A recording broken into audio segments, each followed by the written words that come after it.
নমস্কার, পাকবিচিত্রায় সকলকে স্বাগত জানিয়ে আমি আজ আপনাদের পয়লা বৈশাখ বা নববর্ষ উপলক্ষে আরেকটি রেসিপি করে দেখাবো, কাঁচা কলা মিষ্টি রেসিপি।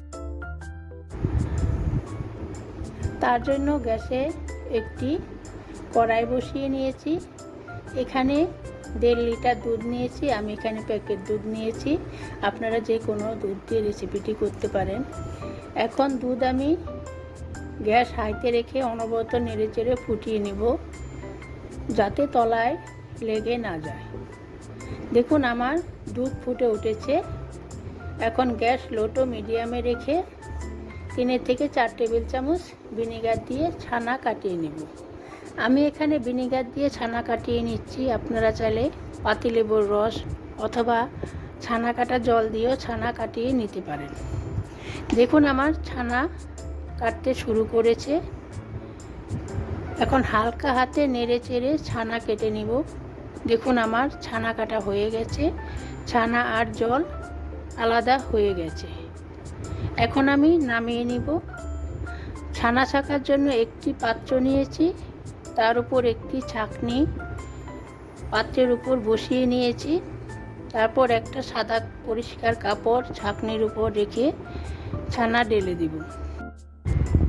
2 থেকে 3 বার নর্মাল জল দিয়ে ধুয়ে নেব, যাতে ভিনেগারের গন্ধটা চলে যায়। ভিনেগারের গন্ধটা থাকলে খেতে ভালো লাগবে না, তাই আমি ভিনেগারের গন্ধটা কাটানোর জন্য নর্মাল জল দিয়ে ধুয়ে নিচ্ছি। এখন আমি হাত দিয়ে চেপে চেপে জল বার করে নিব। এখানে ছানা পুটলি বেঁধে রাখার প্রয়োজন নেই, আমি সেটা দেখালাম না। দেখুন আমি ছানা জল জড়িয়ে বার করে নিয়েছি। এখন একটু ম্যাশ করে নেব। দেখুন আমি 1 মিনিট ম্যাশ করে নিয়েছি। এখন 2 ভাগ করে নেব। একবার সরিয়ে রাখবো, মেখে নেব। এখন দিয়ে দিব 1 টেবিল চামচ গুঁড়ো চিনি, আপনারা চাইলে কুটা চিনিও দিতে পারেন। দেখুন আমার মাখা হয়ে গেছে। আমি 6 থেকে 7 মিনিট মেখে নিয়েছি। চিনিটাও ভালো করে ছানার সঙ্গে মিশিয়ে নিতে হবে, একটু সফট করে মেখে নিতে হবে। গ্যাসে একটি ননস্টিক প্যান বসিয়ে নিয়েছি। এখন মাখা ছানা দিয়ে দিব। এখানে 3 টেবিল চামচ কনডেন্স মিল্ক দিয়ে দিব। প্রথমে 2 টেবিল চামচ কনডেন্স মিল্ক দিয়েছি, পরে 1 টেবিল চামচ দিয়েছি, দেখালাম না। এখন আমি নেড়ে চেড়ে কনডেন্স মিল্কের সাথে মিশিয়ে নেব। দেখুন আমার মেশানো হয়ে গেছে। এখানে আপনারা মিষ্টি বেশি খেলে আর একটু কনডেন্স মিল্ক অ্যাড করতে পারেন, সেক্ষেত্রে ছানা একটু পাতলা হয়ে যাবে, চিন্তার কারণ নেই। নেড়ে চেড়ে শুকিয়ে নিলে হবে, দুভাবেই হবে। দেখুন আমার ছানা তৈরি হয়ে গেছে। এখন নামিয়ে নিব। এখন ভালো করে মেখে নিব। হাফ ছানা মিশিয়ে নিব। গরম অবস্থাতেই মেখে নিতে হবে, ঠান্ডা হলে হবে না। দেখুন আমার মাখা হয়ে গেছে।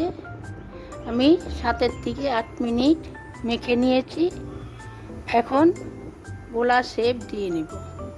মাখা ছানার থেকে কিছুটা ছানা নিয়ে প্রথমে হাতের সাহায্যে চেপে চেপে গোল করে নেব, তারপর 2 হাতের সাহায্যে গোল করে নেব। দেখুন আমি গোল করে নিয়েছি। এখানে 50 গ্রাম গুঁড়ো দুধ নিয়েছি। এখন এই গোলা গুঁড়ো দুধের সঙ্গে ভালো করে গড়িয়ে নিব। এখানে কোটিংটা একটু ভালো করে করে নিতে হবে, তাহলে দেখতে খুবই ভালো লাগবে।